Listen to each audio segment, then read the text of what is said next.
Boa noite, amigos. Hoje é dia 26 de março de 2025. Estamos iniciando mais um estudo do NEP Brasília. Vamos estudar esta noite um pouco sobre Jesus, à luz da doutrina espírita. Em especial, essa noite, vamos dar uma passada em alguns versículos, algumas passagens que se encontram na Bíblia sobre Jesus. Para darmos início, então, a este estudo, vamos iniciar com uma leitura e em seguida teremos uma oração para iniciarmos esse estudo.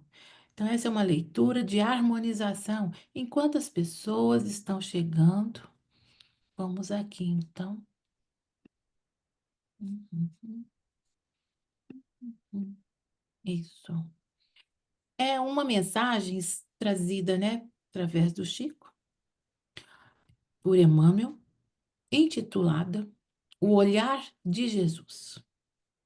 Recordemos o olhar compreensivo e amoroso de Jesus, a fim de esquecermos a viciosa preocupação com o argueiro que, por vezes, aparece no campo visual dos nossos irmãos de experiência.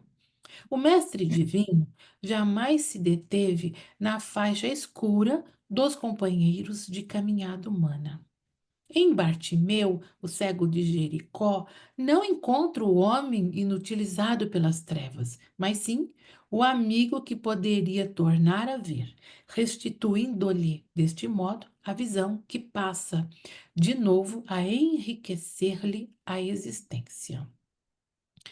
Em Maria de Magdala, não enxerga a mulher possuída pelos gênios da sombra, mas sim a irmã sofredora. E, por esse motivo, restauram-lhe a dignidade própria, nela plasmando a beleza espiritual renovada, que lhe transmitia, mais tarde, a mensagem divina da ressurreição. Em Zaqueu, não identifica o expoente da usura ou da apropriação indébita, e sim o missionário do progresso, enganado pelos desvarios da posse, e, por essa razão, devolve-lhe o raciocínio, a administração sábia e justa.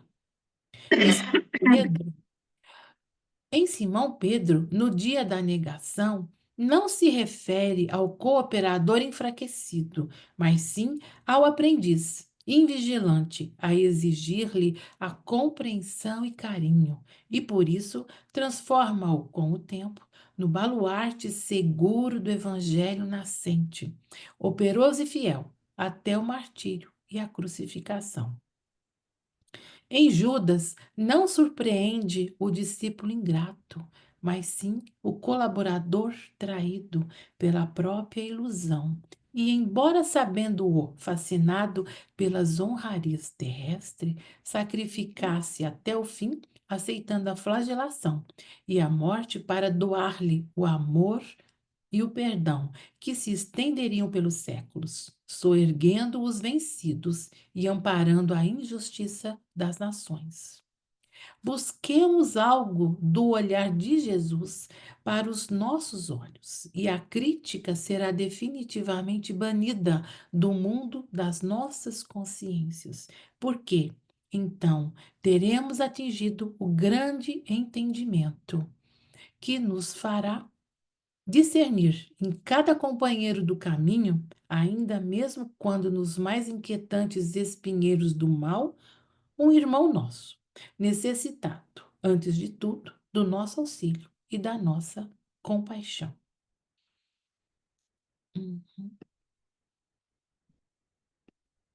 E assim, amado Mestre, Senhor Jesus, vamos elevar os nossos pensamentos ao alto, pensando em Jesus, nosso Mestre, nosso guia, nosso amigo de sempre.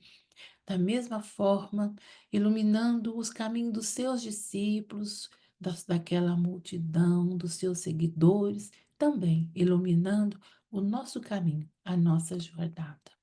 Que esse estudo, Senhor, possa estar iluminado pelas bênçãos de Jesus, que possamos estar com os nossos corações abertos a receber esses ensinamentos, que eles possam se transformar em sabedoria, Senhor, e que possamos utilizá-los durante cada momento em nossas vidas e dessa forma nos aprimorando. E dessa forma também vamos crescendo e vamos a cada dia nos aproximando da sua luz, Jesus. Que assim seja, que tenhamos um bom trabalho de estudo nessa noite e boas reflexões. Que assim seja. Graças a Deus. Muito bem, grande João Marcos, como que você está? Betinha, boa noite, Leonara, quem eu não falei, Cleusa. João, como que você está? Oi, gente, boa noite, tudo bom? Eu estou meio baqueado, mas estamos aí, firme e Oi. forte. Oh, meu Deus. Gente, não é fácil. Ainda bem que você é forte. Você é forte em todos os sentidos, físicos e espiritual. E vai conseguir, né?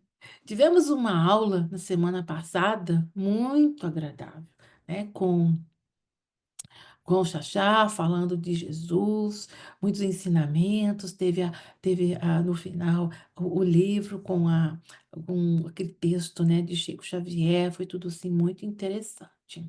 E a proposta mesmo foi da gente passarmos um pouco algumas passagens da Bíblia em que existem muitas, lógico, né? Em que há uma referência de Jesus, no sentido de que ele realmente é o nosso Salvador, é o nosso guia, é o nosso modelo, e que a gente já estava esperando isso há tantos, né? Há tantos séculos atrás.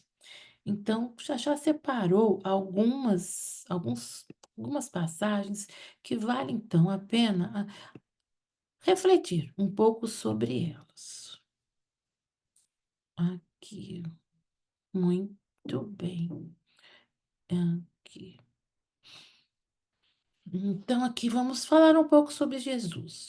É assim, o tema não se esgota, quanto mais a gente procura, mais a gente acha coisas, mais a gente acha ensinamentos e passagens assim muito interessantes sobre a mensagem de Jesus. Relembrando então da aula passada, aqui. Estão vendo? Tudo tranquilo, né? Estão vendo legal? Esse foi o slide do Xaxá, em que ele separou todas essas passagens. Analisando o que ele havia separado, há muito mais, como ele já havia comentado. Há algumas passagens que pertencem ao Antigo Testamento, e depois passagens de Mateus e passagens de João. Ele mesmo, durante a aula passada, nos apresentou várias passagens relativas a João. Acho que hoje vamos começar, né, do Antigo Testamento, ou ver o que que nós temos nesse Antigo Testamento, que é o Antigo Testamento, é quando tanto os profetas, a Nilton também, falando sobre a chegada do Salvador para aquele povo judeu foi escolhido, né, para receber as mensagens de Deus, né, diretamente. Então, começando por Isaías, João, eu falo um pouquinho, aí você pode me complementando à medida que você tem um pouquinho mais, né? Você tem mais conhecimento do que eu sobre isso. Isaías, então, é um dos profetas, né, que eles recebiam essas mensagens, né, mediunicamente. Eles vão trazer essa esperança. Eles estão ali para fortalecer não só a mensagem da lei mosaica, mas também para trazer uma mensagem de esperança àquele povo de o povo hebreu, no sentido de que estaria chegando o Salvador, tá? E o interessante é que todas essas passagens que muitas vezes a gente cita, que está no Antigo Testamento, Jesus, então, ele fala, né? E Mateus vem e fala que Jesus disse, confirmando a fala do Antigo Testamento, que já foi dita previamente, sabe? Então, por exemplo, Isaías, imagine que Isaías, nós estamos há 700 anos antes de Cristo. Imagine a visão profética que esses profetas têm no sentido de 700 anos antes, já prevê a chegada de Jesus na Terra, não é mesmo? Isaías, ele fala então, portanto, o mesmo Senhor nos dará um sinal, e eis que uma virgem conceberá e dará à luz a um filho, e se chamará Emmanuel, né? Emmanuel que é Deus conosco. Isso. Isaías também, mais adiante, ele vai citando, entendeu? Isso também. Ó, porque brotará um rebento do tronco de Jessé, Jessé, pai de Davi, né? Porque Jesus é da linha de Davi e das suas raízes, um renovo se frutificará. Um renovo, né? Simbolizando um renascimento, uma renovação de valores e de pensamentos.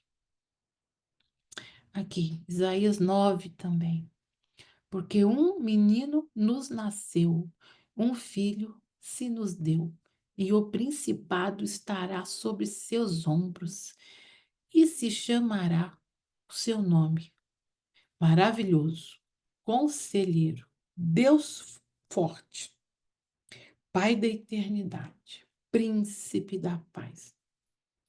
Veja que beleza, né? Isaías profetizando Jesus, a chegada de Jesus, e dando a ele, né, mais quatro, né, características, né, que como maravilhoso, como conselheiro, como Deus forte, como Pai da eternidade, príncipe da paz.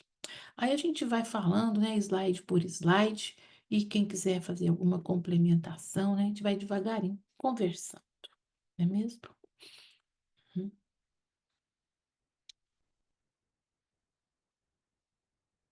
Uhum.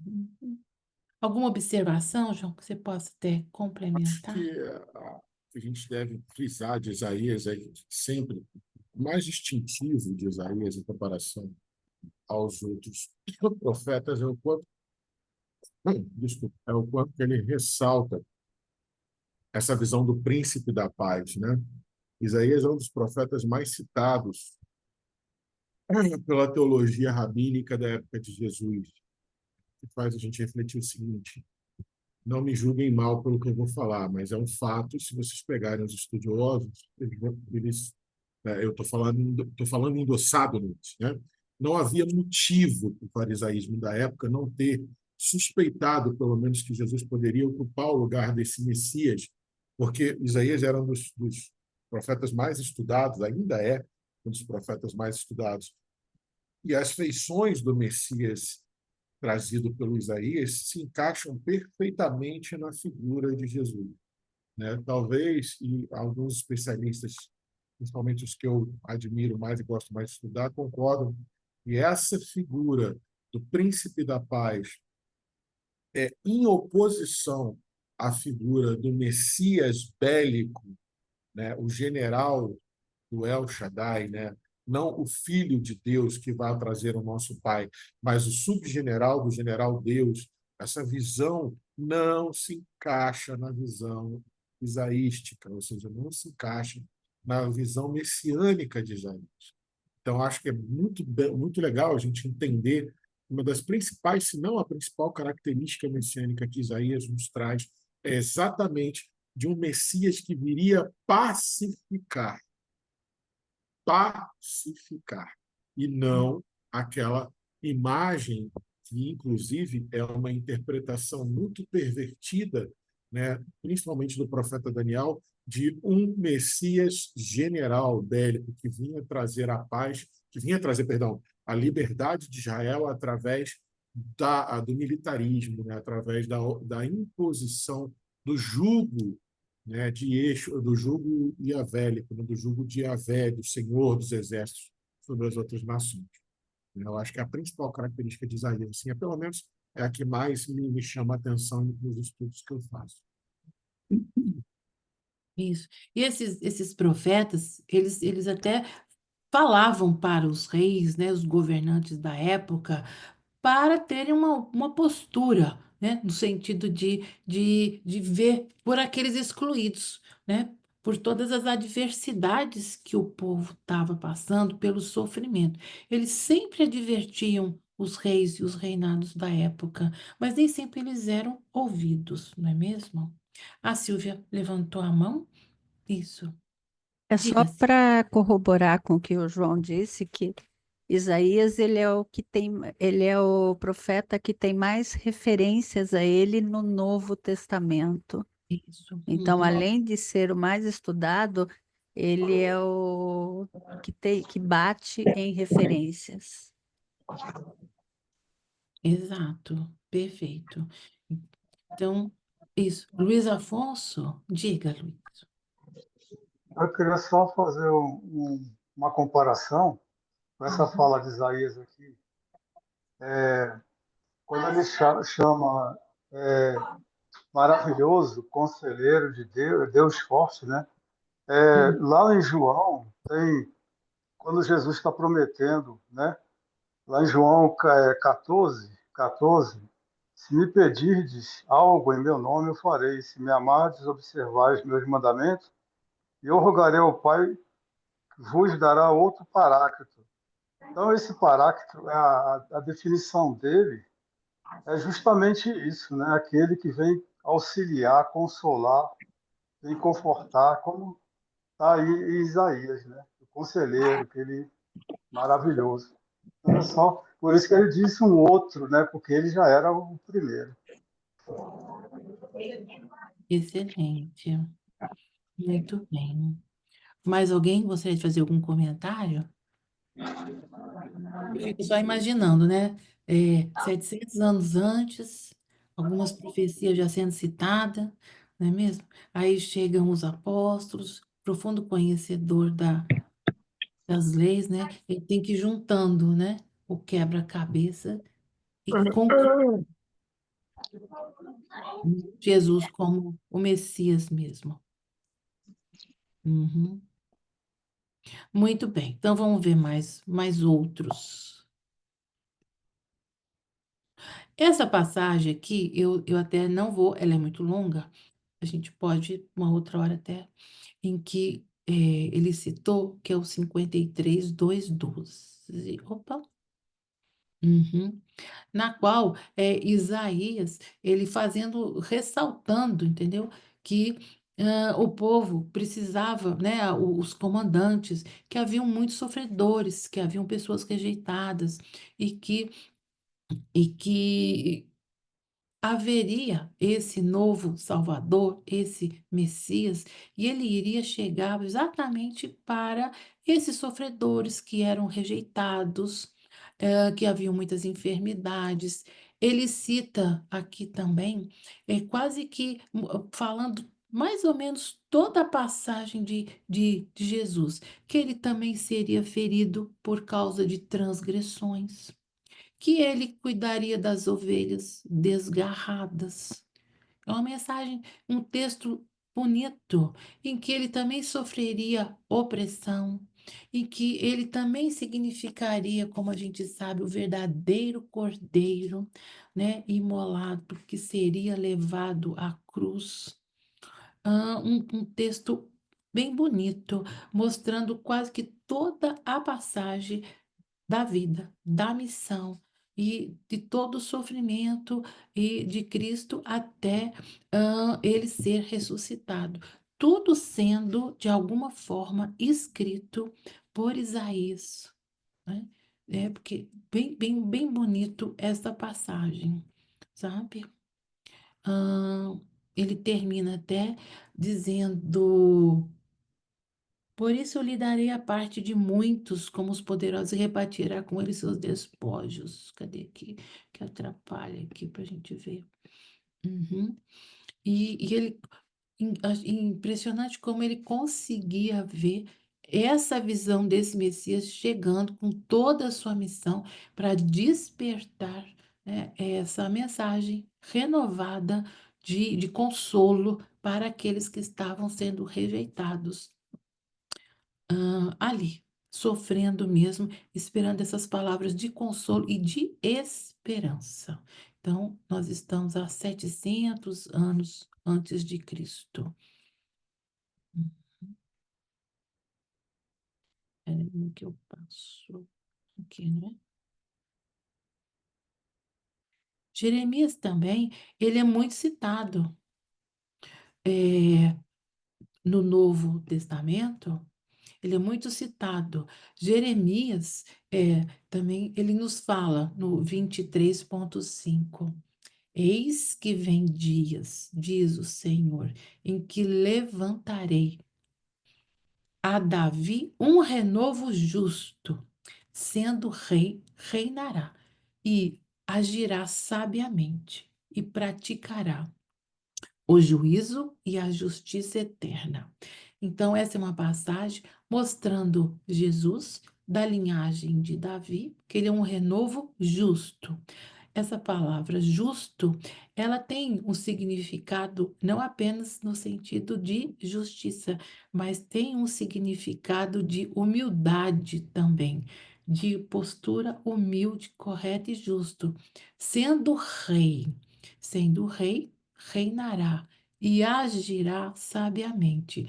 Nós sabemos que esse rei, não no sentido como João falou, que Jesus viria, porque a princípio acreditava que Jesus viria como um exército, como um grande exército, tomando a cidade e se tornando rei.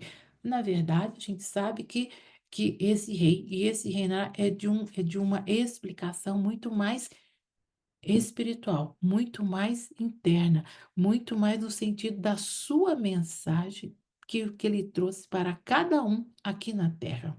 E praticará o juízo e a justiça na terra.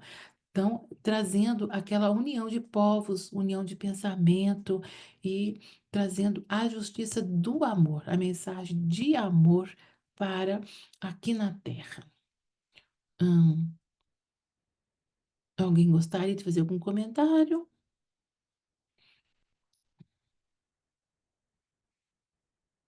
Temos também Miqueias, trazendo. é, E tu? Denise, Sim, se ninguém quiser falar sobre Jeremias, posso só dar uma é, palavrinha também, pode. Uhum, complementando no mesma é, pegada que a gente fez com Isaías, aham, né? O que eu acho legal a gente trazer, né? Quais são os fatores distintivos de cada profeta, né?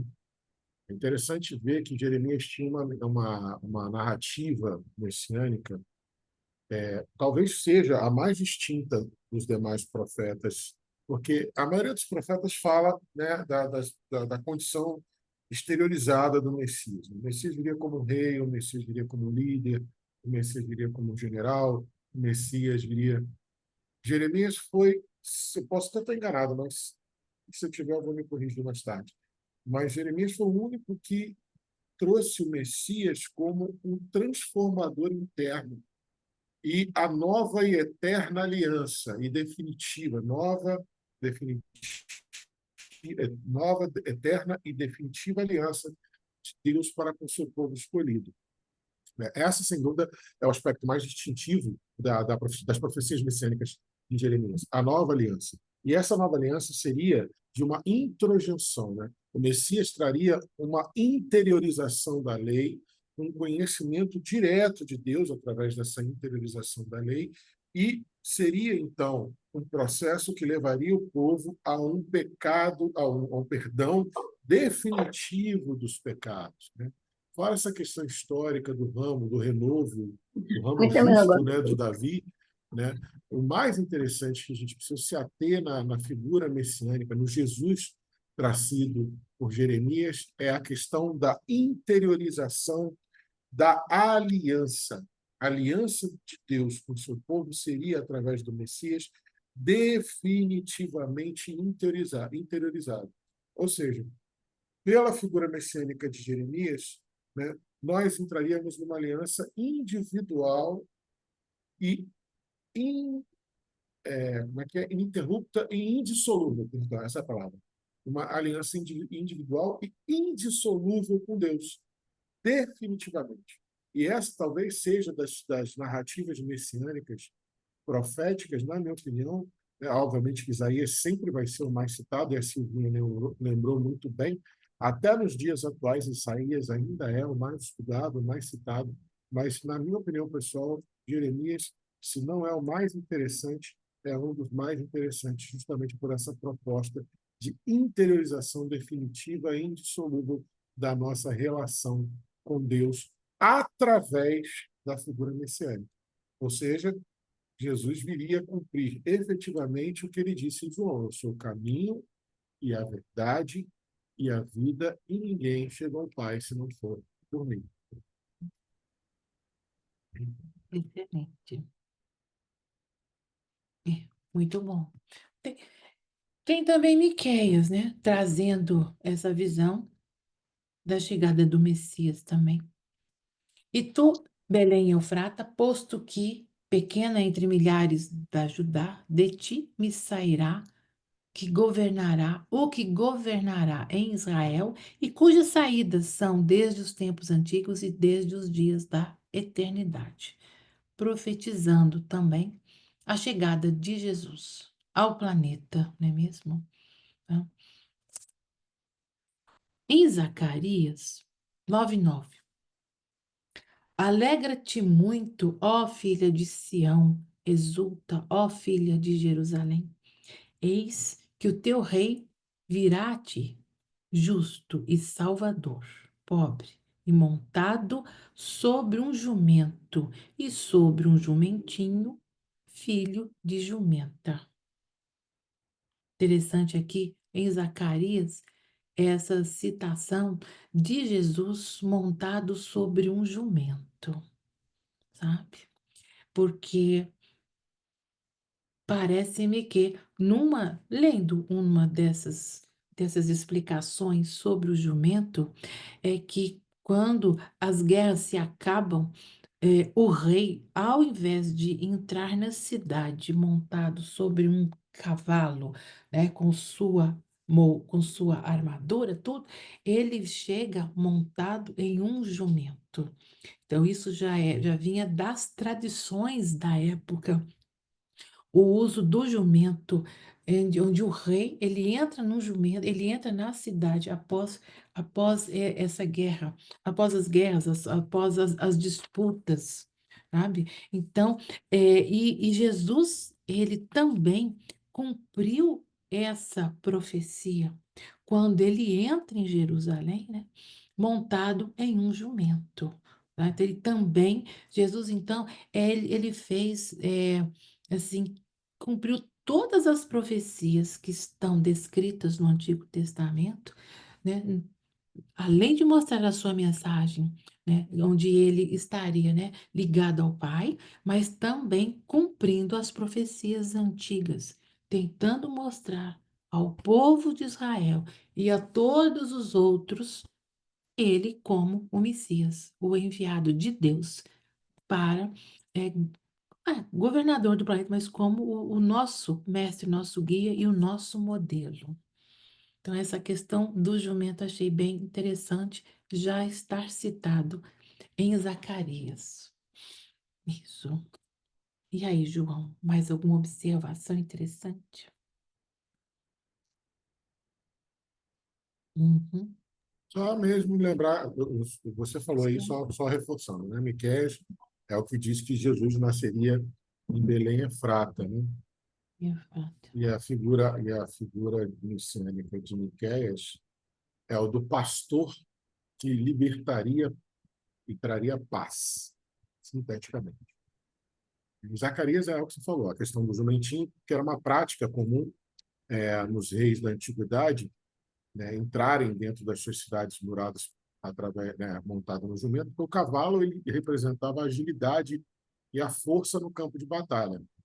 O Uhum. jumentinho, o jegue, ele representava a resistência para carregar o peso da vitória, né? É muito interessante essa análise, Também. porque o animal de carga, o jumento, ele é um animal de carga, né? O jumento é um animal de carga.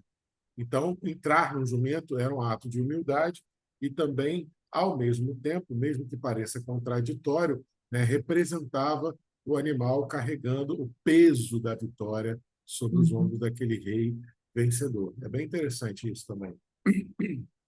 É bem interessante. Então, Jesus, nosso Salvador, né, entrando com o jumento. E essa profecia também sendo cumprida. Muito interessante também.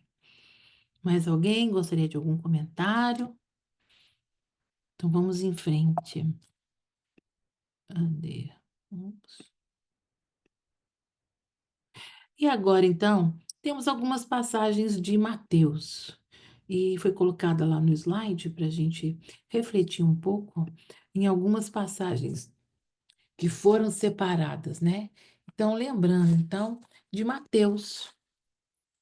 Mateus, então, ele era um publicano e então, ele era judeu, profundo conhecedor das leis judaicas, e Mateus, ele vai, eh, ele tinha essa função de ser um publicano, coletor impostos. Ele era um funcionário de Roma. Então, a própria população, né, dos judeus, em que ele teria que coletar esses impostos, não gostava dele, porque ele cobrava os impostos sobre tudo, sobre terra, sobre produções, sobre tudo. Então, ele não era uma pessoa, né, bem vista pelo seu próprio povo judeu. Mateus, ele é um profundo conhecedor de todas as leis mosaicas, e ele então, em seu evangelho, ele vai sempre colocando, né, as passagens do Antigo Testamento e justificando, né, mostrando Jesus cumprindo todas as profecias e mostrando verdadeiramente, né, ao povo judeus Jesus como, né, como o Filho de Deus, enviado de Deus como nosso Salvador e como Messias. Então, ele fez todo esse papel. Ele era letrado, ele anotava bastante, então ele trouxe bem é, esses ensinamentos. Em Mateus 1,1, ele começa o seu evangelho falando exatamente disso. Jesus, que é da linhagem de Davi, que é filho de Abraão, mostrando que Jesus, ele não é uma pessoa que apareceu do nada e que nasceu do nada e de repente se tornou Messias. Não, ele cumpriu ele vem de uma linhagem espiritualmente elevada, nobre, e onde eles tinham a mensagem de Deus veio trazida desde Abraão para Davi, chegando a Jesus Cristo. Então, essa, uhum, essa visão, entendeu? Que ele traz dessa geração. Quando a gente fala nesse primeiro capítulo 1, tem toda a genealogia de Jesus, sabe? Em que ele vai. Então, a gente tem que entender que a genealogia, ela não é como hoje nós falamos, que é uma genealogia sanguínea, onde a gente vai vendo pais e filhos para trás. Não.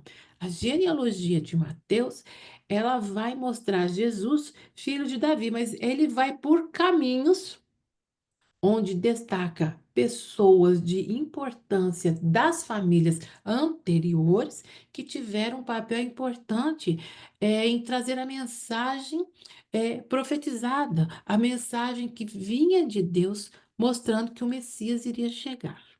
Lucas também vai fazer esse estudo da genealogia de Jesus, só que Lucas ele faz o inverso. Isso. Lucas vai fazer o inverso e também vai trazer a genealogia de Jesus, chegando, isso mesmo, e também escolhendo as pessoas chaves para mostrar essa questão, que ele é filho de Davi e é filho de Abraão, tá? Lucas, então, ele vai de Jesus e chega até Adão. E já a genealogia de Mateus, ele faz o inverso. Ele começa com Abraão e chega até José. Depois de José, esposo de Maria, que nasceu Jesus. Ele chega a escrever lá em 16, olha, e Jacó gerou a José. Ainda tinha isso. Eles escolhiam preferencialmente os nomes masculinos, pela própria característica, né, daquele povo, né, que dava mais importância. Então, ele até escreve lá em Mateus 1,16: Jacó gerou a José, marido de Maria, da qual nasceu Jesus, e que se chamou Cristo. Uhum. Em Mateus 1,18, tá. Continuando os estudos em Mateus, nós não vamos aqui estudar propriamente. O estudo de Mateus provavelmente começará em breve, né? Provavelmente no próximo ano, quem sabe. Nós vamos fazer aqueles estudos minuciosos, do Evangelho. Pode ser. Em Mateus 1,18, continuando, vai vir todo o quê? Tudo aquilo que aconteceu antes do nascimento de Jesus, que Maria, e ele destaca aqui o fato de que, estando Maria, sua mãe, desposada de José, antes de se juntarem, achou-se concebido pelo Espírito Santo, né? Toda aquela questão que a gente conhece, né? Do anjo que vem falar a Maria, avisando que ela estaria grávida e que ela conceberia Jesus Cristo Salvador, e também orientando a José, que teve um momento em que ele, né, ficou na dúvida, mas veio o anjo e explicou para José que Maria, ela seria concebida pelo Espírito Santo. Uhum. Alguma observação até aqui?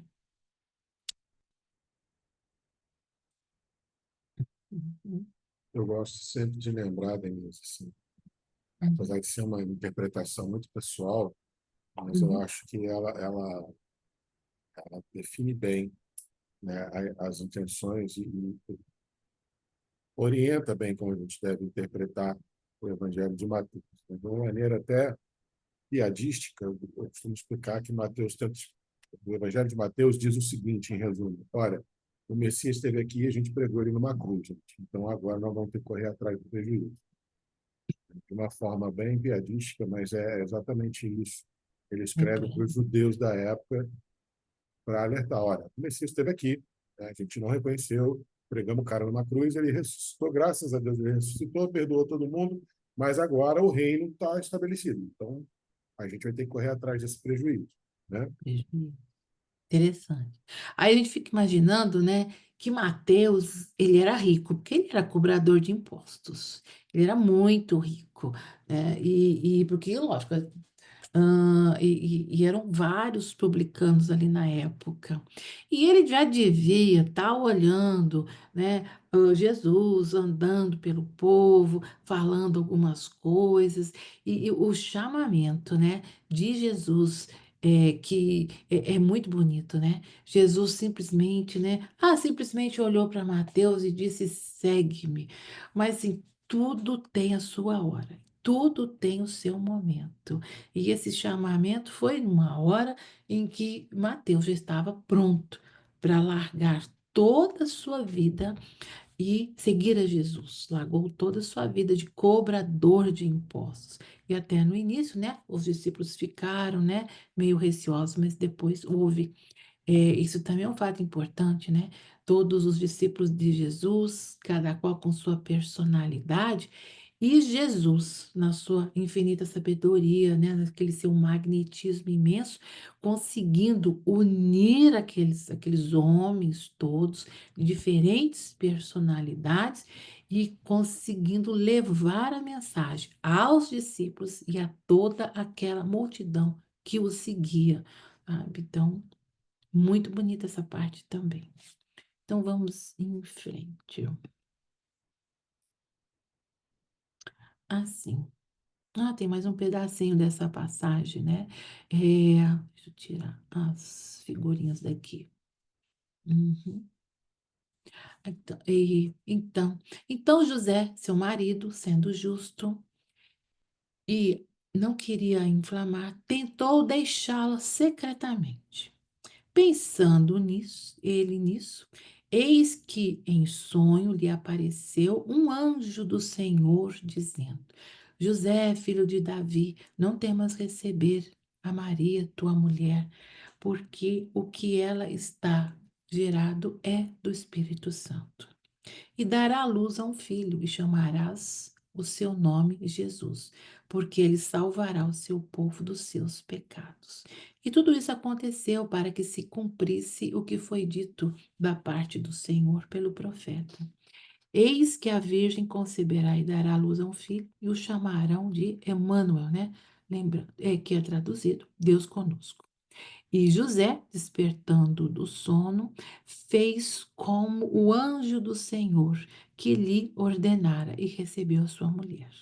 E não a conheceu até que deu à luz a seu filho primogênito e pôs-lhe o nome de Jesus. Então, é aqui Mateus descrevendo todos esses acontecimentos que antecederam o nascimento de Jesus, né, de uma forma bonita, de uma forma, né, detalhada, e sempre essa conexão com o alto, conexão com Deus, próprio José, né, que tem esse conexão com o anjo em sonho, ele sempre se comunicava, né, com o Espírito Santo, com Deus, e recebendo todas essas informações e ajudando, né, imagine, né, compondo, né, toda essa organização junto com Maria para trazer Jesus, o Filho de Deus, aqui para a Terra. Então, uma missão grandiosa de Maria, que nós já sabemos, como mãe, e também de José.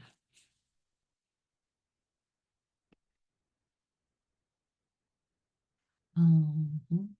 Ele destaca essa outra passagem, Mateus 3, 13, 17. Aqui. Vamos colocar a passagem. Aqui.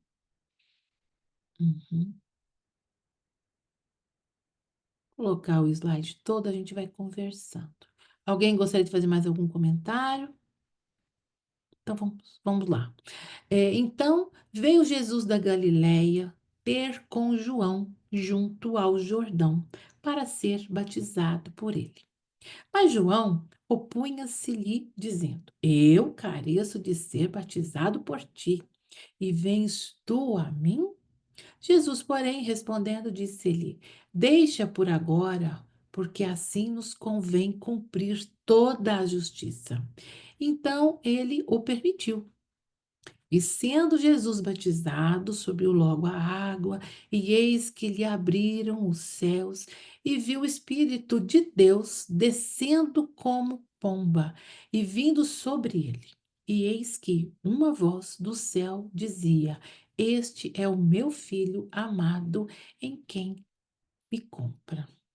Então, essa é uma passagem, né, onde João Batista, né, que é o precursor, né, ele preparou, né, para a vida missionária de Jesus, isso, com seus ensinamentos, ele então foi, né, para cumprir as escrituras, ele seria batizado por João. João, sabendo, né, da grandeza de Jesus, né, ele logo fala: Mas eu careço de ser batizado por ti, não é mesmo? E não o inverso. Mas Jesus queria que as escrituras fossem cumpridas pedindo então para ser batizado por João. Uma passagem também muito bonita e que tem muitos ensinamentos. E durante esse batizado, né, a gente vê Deus, né, o Espírito de Deus descendo em forma de uma pomba e abençoando o Filho amado de Deus. Então, este é meu filho amado, em quem me compra. Uma passagem bem bonita. Uhum. Alguma, acrescentando mais alguma coisa, João? Tá bom, né? Em seguida, Mateus descreve aquele trecho onde Jesus foi conduzido pelo Espírito ao deserto, onde ele vai ser tentado pelo diabo. Então, é assim, pessoal, foi separado esses trechos de versículos que a gente chama de perícopes, sabe? E hoje a gente não vai exatamente estudar, a gente está dando uma passada, mostrando Jesus, realmente o Filho de Deus, trazendo a sua mensagem de amor e de esperança. Diga, João. E aí, esquecendo, né? O que tem que ser dito sobre João Batista é que o próprio Jesus diz sobre ele que ele é o Elias que haveria de vir, que é também uma profecia. Eu não lembro se está em Malaquias, em Zacarias, agora me deu branco. Mas existe essa profecia de que para que o Messias viesse, né, antes Elias teria que voltar as, A chegar. anunciando a chegada dele, endireitando as veredas para o caminho do Senhor. Então, só para lembrar que João Batista é também parte de uma profecia, a profecia messiânica do Elias que voltaria para anunciar a chegada de Jesus. Isso só para a gente pensar, gente, como temos coisa para estudar nesses evangelhos. Cada pedacinho, como temos muitos ensinamentos para a gente estudar, cada pedacinho que a gente gosta de estudar dessa forma, mas hoje apenas uma passagem mais ampla. Diga, Silvia. É, aqui no final desse Mateus 13:17, quando o Espírito de Deus fala, esse é o meu filho amado, em quem me compra. Uhum, Eu lembrei de um versículo que não está nessa lista uhum, que você passou, que é o João 10:30. Eu e o Pai somos um. uhum, Esse, para mim, ele vem fechar esse de uhum. Mateus, e para mim é um dos versículos mais lindos, né? Que fala sobre Jesus, que ele revela essa comunhão entre o Criador e a criatura, né? Então, quando ele fala, eu e o Pai somos um, ele, ele quer mostrar a sua perfeita identificação com Deus, né? Que Jesus não impõe a vontade de Deus, ele encarna a vontade de Deus, né? E essa, para mim, é a manifestação mais viva do amor, da verdade, da justiça e da misericórdia. É isso. É. Então, assim, existem vários outros trechos, né, que a gente também poderia destacar. Esse é um. Excelente, Silvia. Muito bom.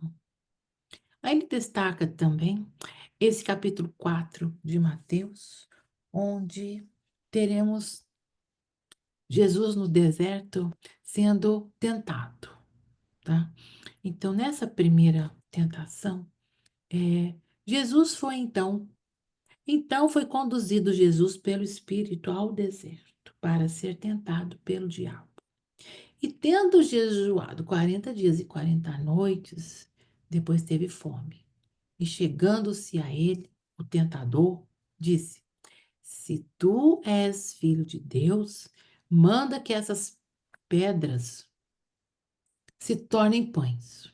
E ele, porém, respondendo, disse: Está escrito: Nem só de pão viverá o homem, mas de toda a palavra que sai da boca de Deus. Então, essa é uma passagem para ser bem estudada, para ser mas de uma forma geral, que a gente pensa, será que, né, Jesus foi mesmo tentado ao deserto? Mas qual seria a verdadeira mensagem desta passagem? Seria quando ele fala que nem só de pão viverá o homem, mas de toda a palavra que sai da boca, é tudo aquilo que nós não vivemos da materialidade, que a gente não vive também numa questão de egoísmo e que toda palavra que sai da boca e que a gente não vive só da materialidade, que existe, né? Igual quando Jesus fala que lá na Samaritana, que é preciso beber da água viva, que da água viva a gente nunca mais vai ter sede. Aqui é da mesma forma, onde não é só da materialidade que a gente vai viver, mas existem as coisas espirituais que são superiores e que a gente deve atentar, tá? É uma passagem em que Jesus ele vai ser tentado sobre várias formas, mas a mensagem não vamos entrar nos outros detalhes mais complexos, mas nessa mensagem de orgulho, de vaidade, onde a palavra de Deus é a que é mais importante, é a mensagem do Cristo. Uhum. Com relação a esse item aqui, mais algum comentário, João? Vamos a fogo. Aí temos Mateus em seguida, de 7 a 12. Ahn, onde, nessa passagem, diga, João. Então, aí é coisa minha, né? Eu não sei, não achei ainda, e até quero fazer o convite aos outros confrades, confreiros, se alguém achar, por favor, me encaminhe. Mas eu até hoje, nos estudos que eu fiz, eu não achei nenhuma menção profética direta, de que o Hum, Messias seria tentado pelo opositor, uhum, pelo uhum, Satanás. Isso é bem interessante, né? é, Não se tem uma menção direta, né, de uhum, que o Messias seria tentado pelo príncipe do mundo. E aí tem que se estudar também, e aí, como você falou, tem várias coisas para serem estudadas, vou lançar mais uma. Existe a figura que é o opositor, o Satanás, que é a figura folclórica, mítica, judaica. Tem o uhum, príncipe do mundo, que era uma figura gentia do dêmono, daquele espírito que se assemelha ao espírito do homem, né, do démonos, mas que era o chefe, né, o líder de toda a rebelião, de toda a rebeldia à lei divina. E tem mais umas 3 ou 4 figuras que simbolizam isso. Mas a questão é, não há nenhuma menção, até hoje não consegui achar nenhuma menção direta e clara, né, nas uhum, profecias messiânicas, na cultura judaica, de que o uhum. Messias passaria por essa tentação. Isso, Cabe na lembrar verdade, isso. e seriam 3 tentações, e realmente fica sempre essa dúvida, entendeu? Porque não tem como, né? Jesus ser tentado. Mas, enfim, ou talvez na visão simbólica era para trazer a mensagem, e não exatamente que o fato aconteceu. Talvez, mas a mensagem é a que fica, sabe? Quando a gente vai estudar nessa sequência as 3 tentações. É igual nessa, quando disse-lhe Jesus, também está escrito: Não tentarás o Senhor teu Deus. Novamente o transportou o diabo ao monte muito alto, mostrou-lhe todos os reinos do mundo e a glória deles, e disse-lhe: Tudo isso te darei, se prostrado me adorares. E então disse-lhe Jesus: Vai-te, Satanás, porque está escrito: Ao Senhor teu Deus adorarás, e só a ele servirás.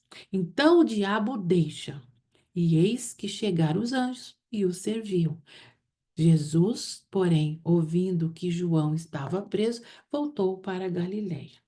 Então, aqui, imagine, é nessa tentação onde o Satanás oferece o mundo, oferece, ou seja, todo o poder, todos os bens materiais, não é mesmo? E essa é a mensagem em que nós vamos, na verdade, nós temos que acreditar, crer e adorar em Jesus e em Deus, e não aos falsos profetas, aos falsos deuses. Qual é verdadeiramente o Deus, não é, que você segue? É o dos bens materiais? É o da luxúria? É o do dinheiro?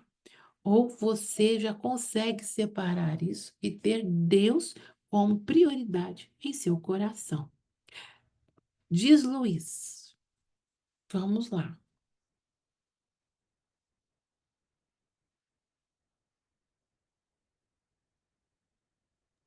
Uhum, Agora está ativado.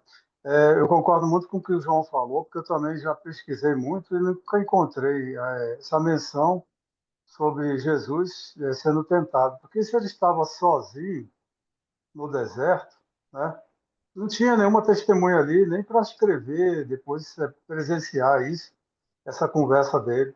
Né? uhum, Isso ele sozinho ele não estava, porque ele esse é o governador do planeta e estava em meditação com os espíritos superiores, né, também, que são uhum. aqueles que ele comanda no planeta, né, para auxiliar. Então, eu acho que isso daí, não sei se foi algum enxerto ou É, coisa mesmo da época, né, que os judeus, isso. depois que foram lá escravizados pelos babilônios, eles vieram com essa conversa dela do zoroastrismo de demônios e anjos. E isso É, no passado não existia dentro do judaísmo. Então deve ter sido aí alguma coisa mesmo do povo, né? Que foi isso. colocado. Já que ele estava com fome, lá com sede, aí ele sentiu essa tentação da carne, né? Ah, Pode cara. ser, né? Muito bem É, lembrado, Luiz. Isso aí é uma adição, a ideia de um espírito tentador é uma adição cultural gentia, né? Muito bem lembrado isso. O Chátanas, a figura folclórica do opositor que o judeu acredita, ele é basicamente é aquela historinha do anjinho de um lado e do capetinha do outro. Essa figura que a gente tem, né, de desenho animado, de um lado o anjinho do lado o capetinho, isso é uma coisa extremamente da cultura judaica. Eles acreditam que o Chátanas está do seu lado o tempo todo, assim como seu anjo protetor está. Um espírito que seja originariamente mal, que tenha essa autonomia, é uma crença gentia. Mas uma das explicações, e aí você também lembrou bem, Luiz, que como é que pode, né? E por que a gente dá tanta atenção, né? E por que é importante pensar na tentação do deserto? Porque é uma passagem que está em Mateus, Marcos e Lucas. Se tivesse só em Lucas, acabava o problema. Lucas era gentil, era grego, ele acreditava nessas coisas, ponto final, é uma figura de linguagem. Pá. Mas Mateus e Marcos ter isso também é uhum, complicado, isso complica muito a vida do estudioso bíblico. Né? Mas uma das explicações, isso que eu ouvi, que mais me confortou o coração, é que existe um paralelo ideológico entre as três tentações e três formas de provar que Jesus era o Messias, porque ele não caiu nas tentações que os messias bélicos, os messias materialistas, os messias reis, os messias opressivos da maioria dos profetas, cairiam.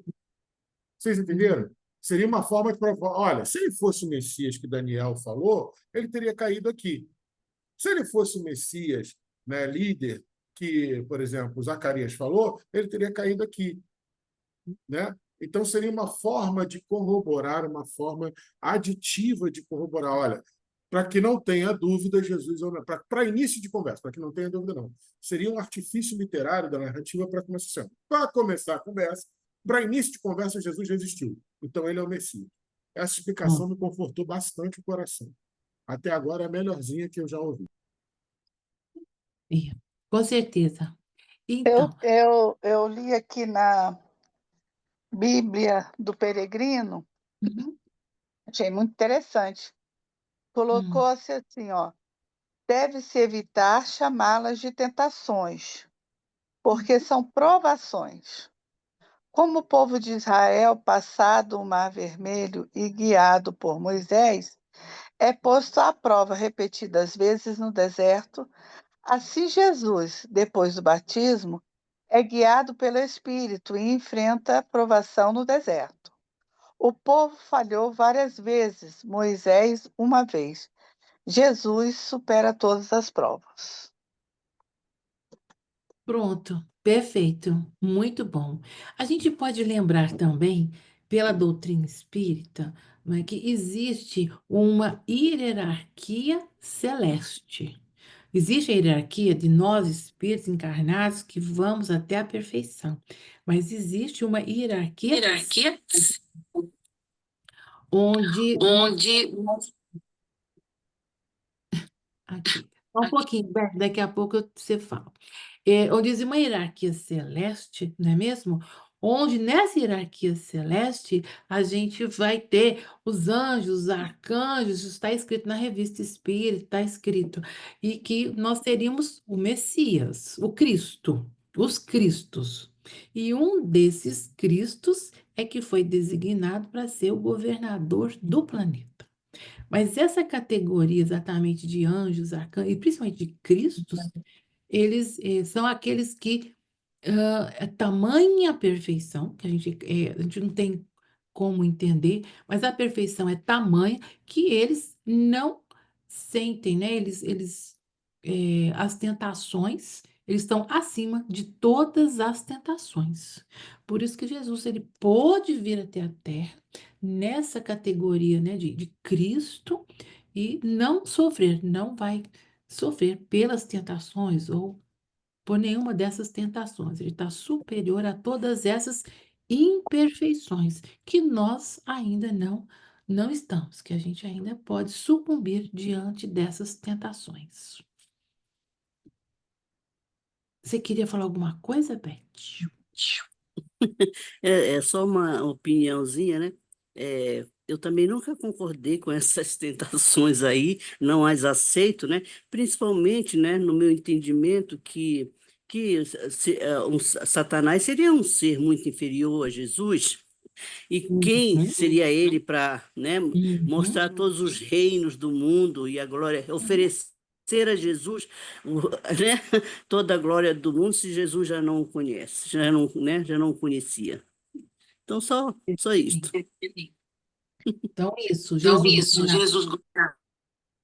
Jesus governador do planeta, né? E que coordena tudo, que coordena nossas vidas, veio até a Terra para esclarecer, né? Para dar uma nova visão, um novo entendimento, mas não iria sofrer as tentações. Ele está acima disso tudo, não é mesmo?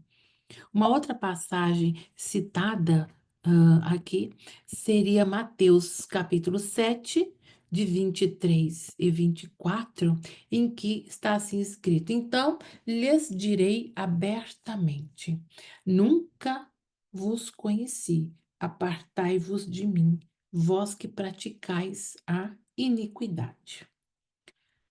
Todo aquele, pois, que escuta estas minhas palavras e as pratica, assemelhará-o-ei ao homem prudente, que edificou a sua casa sobre a rocha. Nessa passagem, então, o que a gente vai destacar, né? Onde Jesus fala né, que ele tende a se afastar de tudo aquilo que for de iniquidade, que for destrutivo, que não for bom, né? A gente tende a se afastar. Então, nunca lhe conhecia, apartai de mim. O que que ele quer trazer nessa passagem? É uma mensagem muito de fé, de homem prudente, em que ele vai edificar uma casa sobre a rocha. Essa questão de edificar a casa na rocha, nossa, daria, né, uma noite de estudo, na qual Se você edifica a sua casa em valores que não são verdadeiros, que não são bons, que não são corretos, é como edificar a casa em um terreno arenoso. E então você não vai ter como sustentar a sua casa. Essa casa quem é? É você diante das tempestades, diante dos problemas maiores. Daí a importância de uma fé, da crença, para você edificar a sua casa, a sua crença, o seu ser interno, né, o divino que existe em você, na rocha, na firmeza dos seus da sua sabedoria, do seu conhecimento, né? Que é essa fé, né? Que é a fidelidade a Deus. Mas essa é uma passagem também para ser mais detalhada. Então, isso é só para mostrar para vocês como a gente tem coisas, né? Tanta para estudar. Completando mais alguma coisa aí, João, nessa passagem?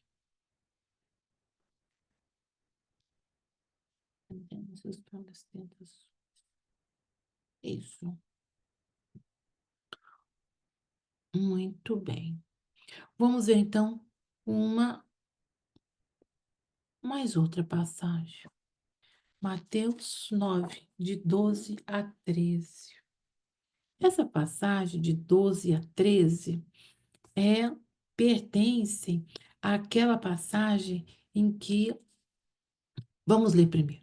Jesus, porém, ouvindo, lhes disse: Não necessitam de médicos os sãos, mas sim os doentes. Ide, porém, e aprendei o que significa. Misericórdia eu quero, e não sacrifício, porque eu não vim para chamar os justos, mas os pecadores ao arrependimento. Essa passagem, então, ela pertence a um momento em que Jesus ele vai fazer uma refeição com os publicanos. Logo após o momento em que o Mateus ele é chamado, ele larga o seu posto de publicano e convida Jesus para um banquete, inclusive chama o banquete dos publicanos. Então ele vai assim como que comemorar com os seus amigos. E Jesus então, ele vai fazer uma refeição com os publicanos, amigos de Mateus. Lá tem os discípulos, lá tem pessoas do povo fazendo refeição com os judeus com Jesus e seus discípulos. Do lado de fora, chegam então os fariseus e vendo que Jesus estava ali com o publicano e com as pessoas do povo que eram considerados como que pecadores, né? Os fariseus, então, eles tentam, né, afrontar a Jesus. Então, é uma passagem muito bela dessa refeição, em que Jesus ele vai mostrar que ele não veio para os sãos, porque os fariseus da época, que eram os doutores da lei, eles consideravam-se os mais justos, os mais corretos, os mais sãos.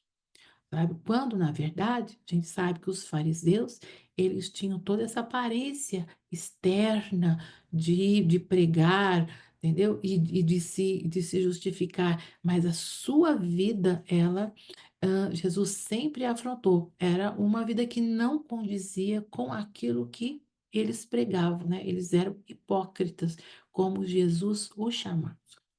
Então, Jesus fala: Eu não vim para os sãos, mas ele veio para os doentes, os sofredores, as mulheres, né? Aqueles para os pobres, para todos aqueles que sentiam o quê? Que sentiam a falta de um consolo da presença de Jesus. E eles estavam ávidos desse amor do Cristo. Por isso, ele vai completar nessa passagem que ele veio trazer essa mensagem de misericórdia e não de sacrifício. Esse sacrifício seriam aquelas oferendas que até aquela época eram levadas ao templo para que você dava uma oferenda de um animal imolado e, em troca, os seus pecados estariam todos resolvidos. Então, Jesus veio mostrar que essa questão dessa oferenda ofertada ao templo não iria de forma alguma resolver essa questão do pecado, sabe? Então, que é preciso de a misericórdia e não mais daquela ritualística que era realizada no tabernáculo e depois nos templos, nos templos em que se ofertava sacrifício em troca de você ter os seus pecados resolvidos. Por isso que ele também vai falar que ele vinha para chamar, não vim para os justos que eram assim, entre aspas, os fariseus, mas os pecadores, chamando os pecadores ao arrependimento. E aí a gente vem toda a doutrina espírita explicar toda essa questão da importância das nossas falhas, do arrependimento e da reparação de todo o mal que a gente cometeu. Essa é uma passagem que começa no 9, né? Vai mais adiante. Uma passagem. Luiz Afonso, diga lá, Luiz. É interessante te lembrar aqui que as pessoas, para entrar no templo, eles tinham que estar puros, né? Exato. E eu só acho que só no Levítico tem mais de 600 leis lá que deixavam a pessoa impura, porque era muito pecado. Então eles Uhum. faziam mesmo essas oferendas. E Jesus aqui falando isso, misericórdia quero, ele já começa a ensinar a prática da caridade, que fora da caridade, né, não tem salvação. Então ele vem que não é Uhum. oferenda que eu quero, não é práticas exteriores.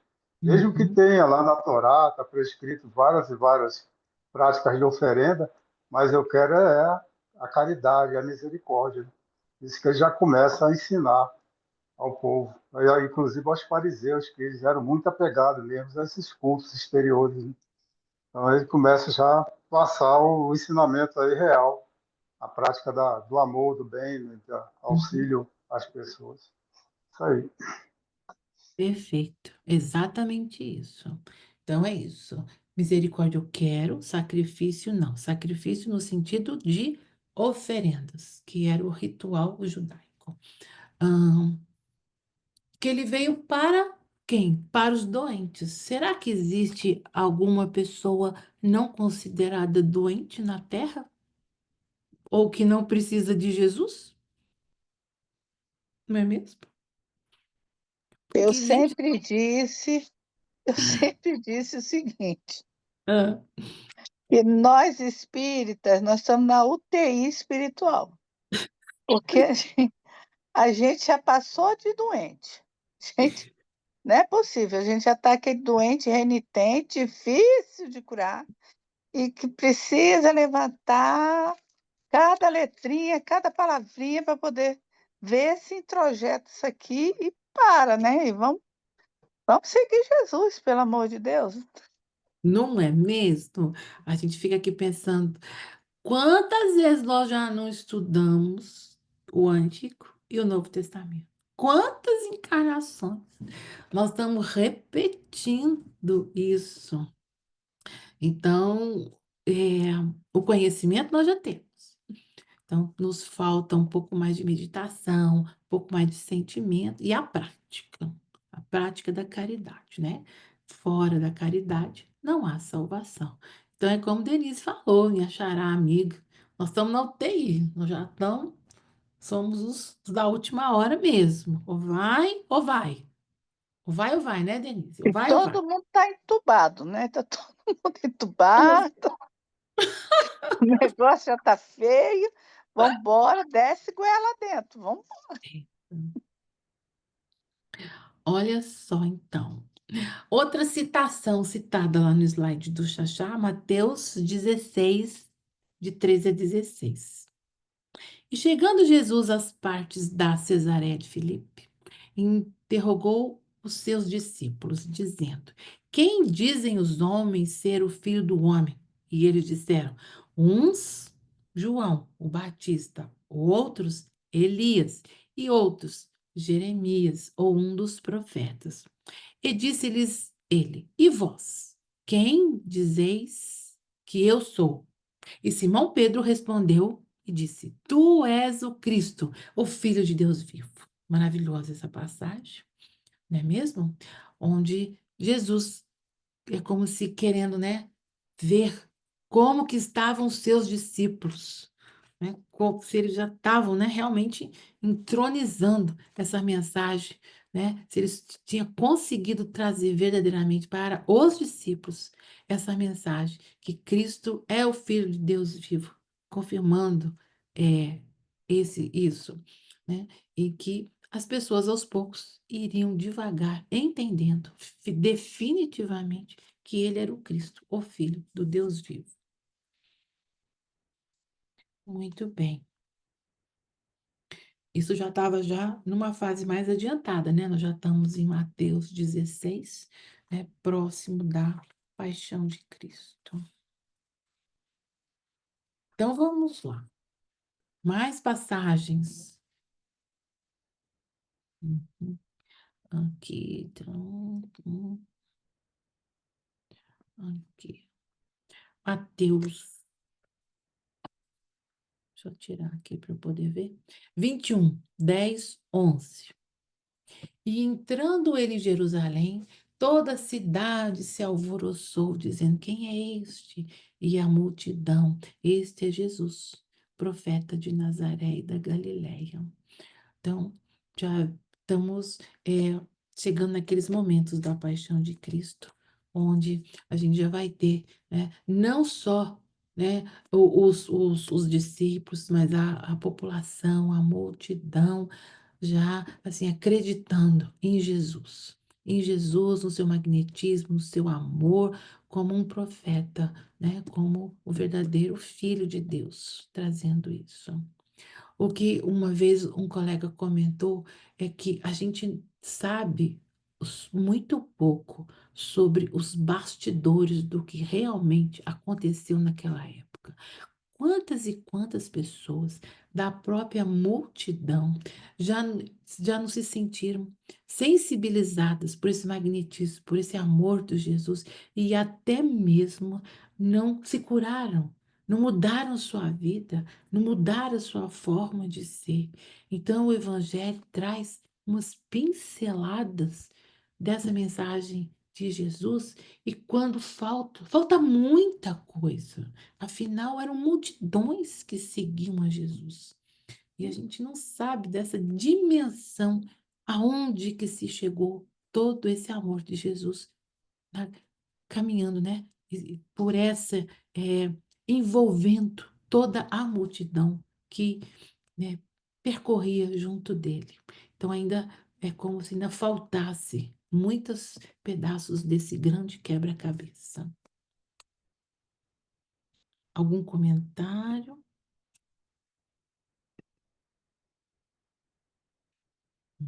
Uhum. Em Mateus 24, 4, 5, e Jesus respondendo-lhes: Acautelai-vos, que ninguém vos engane, porque muitos virão em meu nome, dizendo: Eu sou o Cristo, e enganarão a muitos, né? Isso são os falsos profetas, os falsos cristos, e enfim, a gente não precisa ir longe.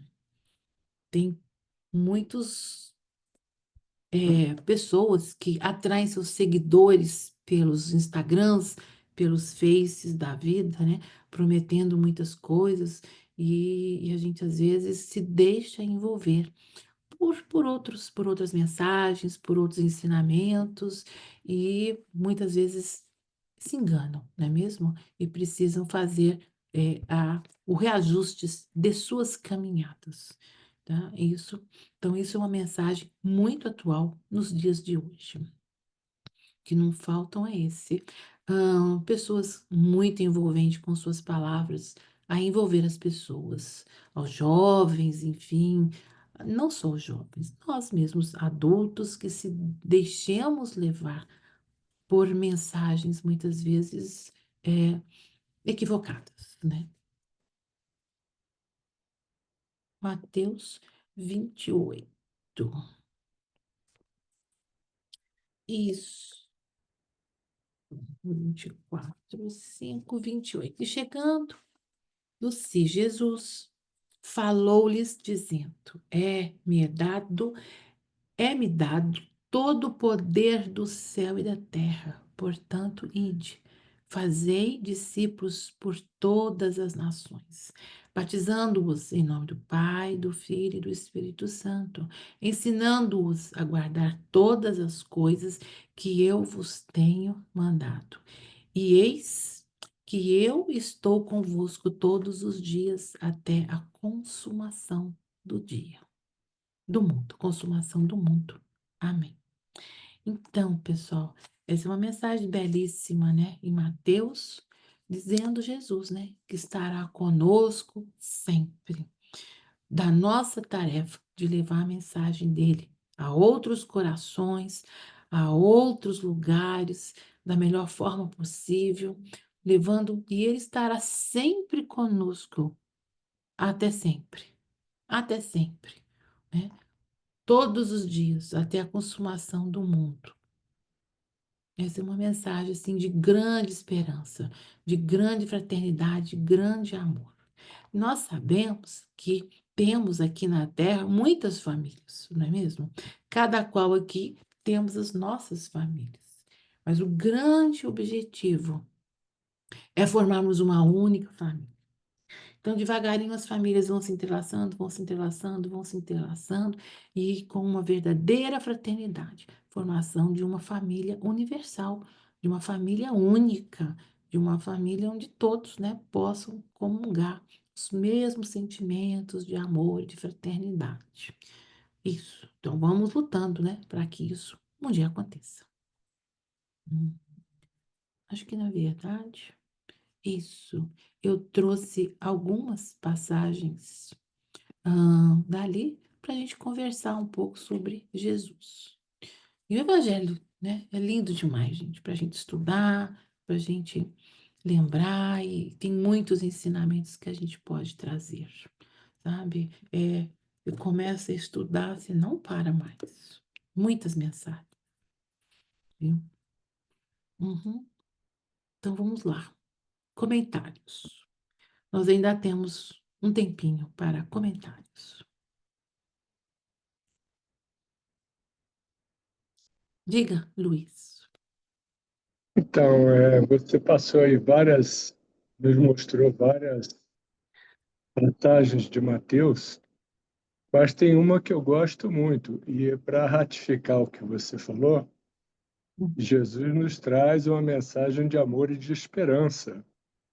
Uhum. Então, eu vi aqui no livro de Mateus, capítulo 11, versículos de 28 a 30, Uhum. está escrito: Vinde a mim, todos vós que estáis cansados e oprimidos, e eu vos aliviarei. Tomai sobre vós o meu jugo e aprendei de mim, que sou manso e humilde de coração, e encontrareis descanso para a vossa alma, porque o meu jugo é suave e o meu fardo é leve. Então, o que eu vejo as provações não são poucas, né? E as pessoas são diferentes, os espíritos estão em diferentes níveis de evolução. A gente vê a beleza e a grandeza da obra de alguns benfeitores, de algumas pessoas, enfim.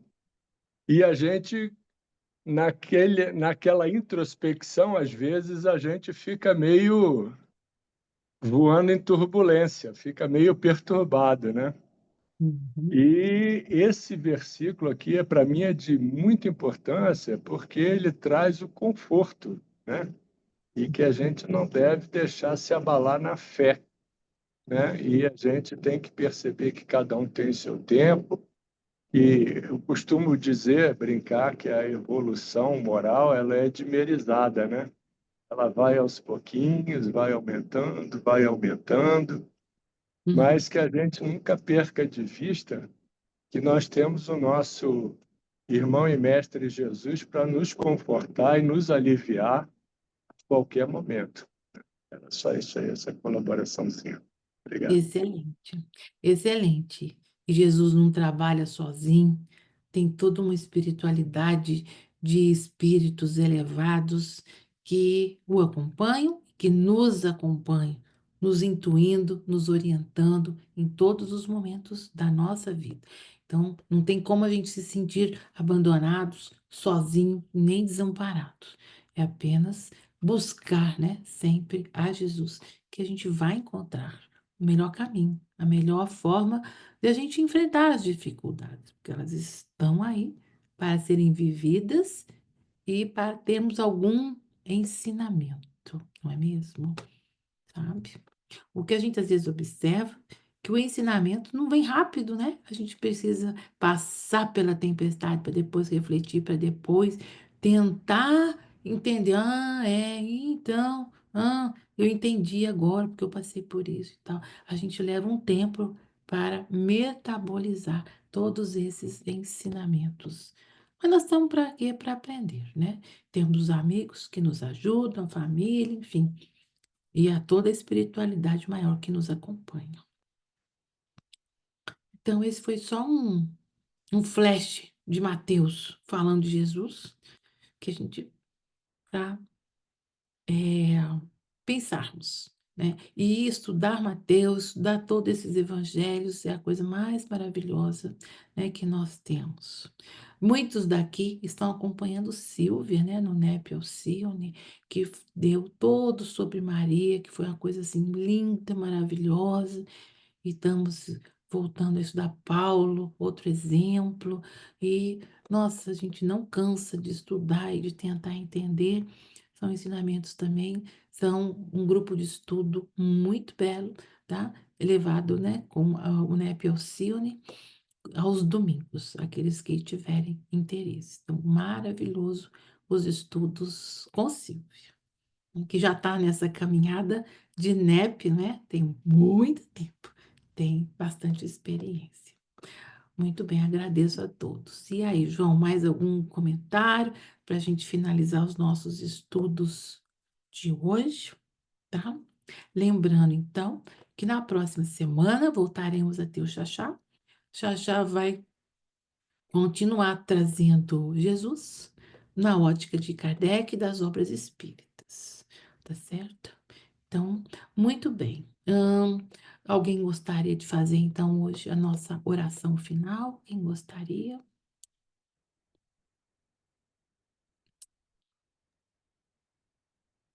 Uhum. Posso fazer. Ai, então vamos lá, Silvia querida. Obrigada. Queridos amigos, queridos irmãos, gratidão por esse estudo belíssimo. E nessa vibração tão boa desse estudo, vamos elevar ainda mais as nossas vibrações, os nossos pensamentos, até chegar a Jesus, que a gente possa cada vez mais estudar os seus ensinamentos e principalmente vivenciá-los. Agradecemos a cada um aqui presente, a todos que não puderam estar aqui presente, que eles possam receber o nosso carinho, a luz desse estudo, e que na próxima quarta-feira, todos possamos estar aqui reunidos em saúde, alegria, paz e muita boa disposição para seguir o Mestre, divulgar a sua boa nova e principalmente em servi-lo.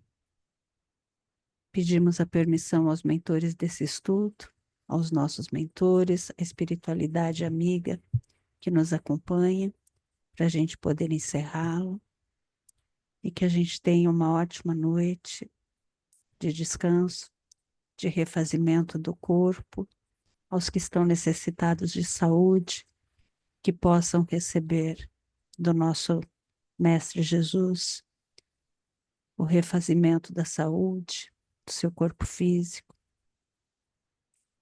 E assim encerramos esse estudo bendito sobre Jesus. Que assim seja, graças a Deus. Graças a Deus, obrigado a Silvia, a todos que estiveram conosco. Muita gratidão, pessoal. Vamos então descansar, repousar e até o próximo encontro. Graças a Deus, gente. Beijos a Boa todos. noite. Boa noite, obrigado.